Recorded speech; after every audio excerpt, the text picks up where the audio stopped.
Wadau, karibu tena hapa ndani ya Gikuyu FM. Ni moja kati ya story ambazo tumekuwa tukiziongelea leo sana kwenye mitandao ya kijamii, and it's one of the stories that has currently been amplified so much on social media. The story is in regards to Boniface Mwangi. The story is in regards to the post that is alleged to have been posted by Boniface Mwangi, which we ourselves have disputed that post is not from Boniface Mwangi. But what has caught my attention is somebody by the name of Oscar Sudi, a member of parliament from Kapseret, a member from the UDA government, a member from the Kenya Kwanza government, somebody that claims people like Boniface Mwangi are the disease of the Republic of Kenya, going ahead to amplify the message. I need to talk some sense into some people. We need to address some situations with some people who think that, you know what, nilipata do na niko na support ya rais. Tutapatana jana bro. Tutapatana jana. Tutapatana ahera. Uko ndiko Mwenyezi Mungu mwenyewe atatujaji na dhambi zetu.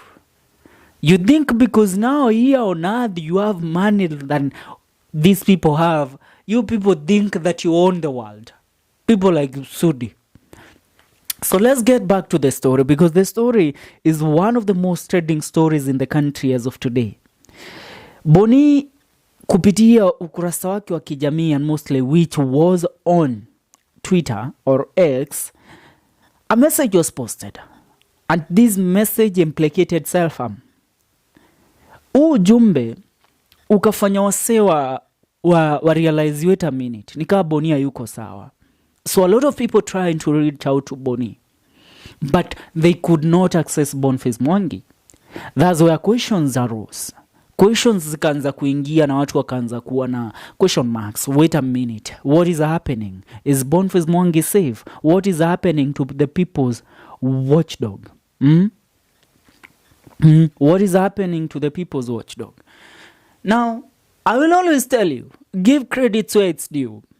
I have been saying that Boniface Mwangi is the General China of our time, General Madenge of our time, the Field Marshal Mwariama of our time, General Baimonge of our time, and above all, General and Field Marshal Dedan Kimathi of our time. That is Boniface Mwangi for you. Through his social media amplifying, through his activism, there came the birth of a revolution called the Gen Z. A revolution that rescued this country from the fangs of hungry President William Ruto with his monstrous cabinet that were ready to destroy the republic for the benefit of their kids and not yours. You get where I'm coming from? You get the point that I'm trying to pass across. So I want to read this message from this MP by the name of Oscar Sudi. But before that, I want to read a few reactions to the people, from the people in regards to Mwangi's message on X, because a lot of people are speaking about it, and a lot of people are trying to view what is really happening to Boniface Mwangi. The government critic says that Kitambo I used to think that Boniface Mwangi was the son of Mother Karua. Do you know why you used to think that?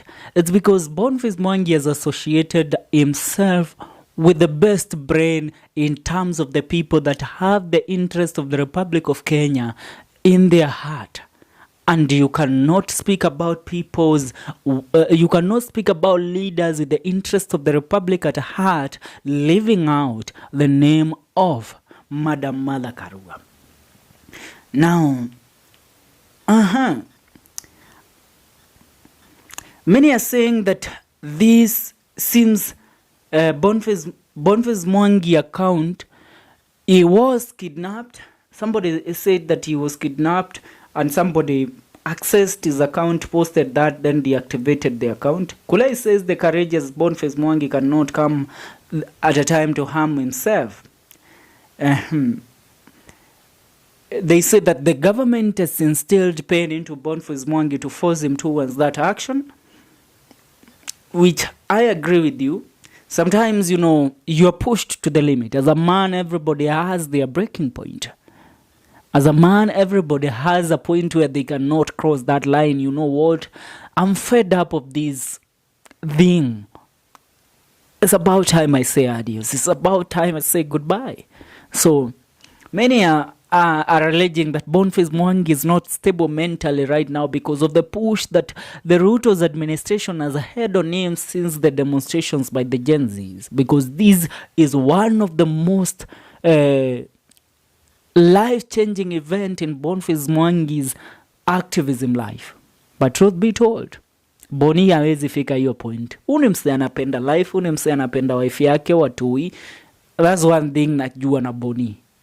This man loves life. So for you to tell me that he can reach a time to give up on it, no. That is why many of us are alleging that this is a foreplay by the DCI or the National Intelligence Service to try and do harm to Boni so that they will claim he did it on himself. Watu kama Boni, mkiamka kesho mpatia wako, hakuna venye hii serikali ya Ruto inaweza fanya investigation. You saw what they did to Msando, Afisa Kenei, Jacob Juma. You have seen it. They don't investigate people, the death of people that have been against the government. So Boni's life and that of Msando and Jacob Juma, the difference is that Boni knows how to avoid these captures because our two, since the demonstrations, they have been trying to capture Boni akiwa ajui. But they have never succeeded. Tracking him, harassing his wife, harassing his family, going to his offices. You know what? That is where you push a man too much until he reaches his breaking point. But let me tell you, if there is a human being in this country that has no soul, is somebody you call your president, William Ruto, together with the man that they have connived with, Raila Amolo Odinga. These people sold their soul to the devil. I don't fear saying that. Remember, these people were the forefront generals in the post-election violence of the year 2007, and 2008. So you can't tell me that they have a soul. They will do anything to intimidate people so that they will remain in power. And once they have connived and they have said that, you know what, we are together, that's where Kenyans should draw the line. You should realize you are effed. I don't know. But truth be told, I want to read this from Oscar Sudi before we finish this message, this video, because the video was all about this reaction from Oscar Sudi. After this post by Boni, Oscar Sudi comes 46 minutes ago and posts it on Facebook and says, "What are you waiting for? You should have done it like yesterday. How many innocent lives have you killed with your fake maandamano?" At the fake what?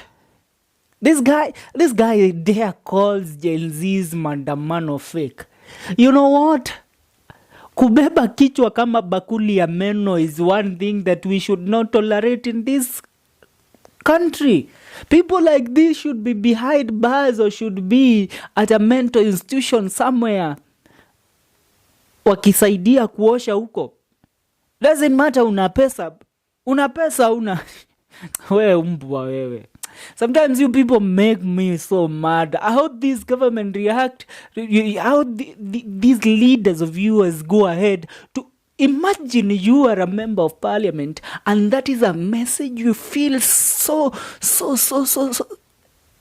Unakaa tu chini unafikiria hii ndio ujumbe naweza rusha hii. Hii ndio ujumbe inaweza associate na watu. Do you know?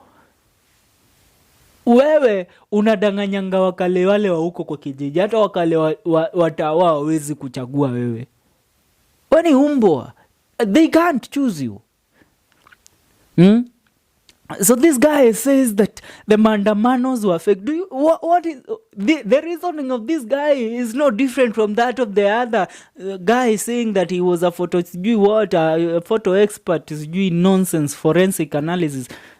That guy called KJ alisema maandamano ya Gen Z ni fake. This one here saying maandamano ni fake. Didn't he see ati maandamano fake na ulikimbia kwa tunnel ka dogi uko parliament? Sometimes stop talking nonsense. There is no activist in the history of the Republic of Kenya or Africa who has had impact in his own government than Boniface Mwangi has, and he isn't paid by nobody. So don't try to nyef a lot of nonsense that you talk. Nina pesa. So what? Utazikwa nazo? Kwenda bwana.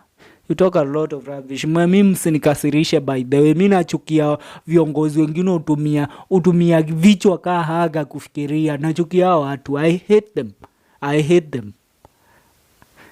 So this guy reacts to Boniface. God forgive me.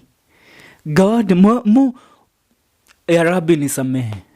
Because you know what? This makes me mad. This thing drives me nuts when I listen to some leaders and how they portray their character to the public. Now, this one is a... Please God, please, nifunge mdomo. Hala nisamehe. I put an end to this video there because if I continue, I'll bust. But all we can say right now is that we pray. Piga dua kwa ajili ya Mwangi. Omba Mungu kwa ajili ya Boniface Mwangi. Ask God to protect him and also to protect the Republic of Kenya. May God bless you and may God bless the Republic of Kenya.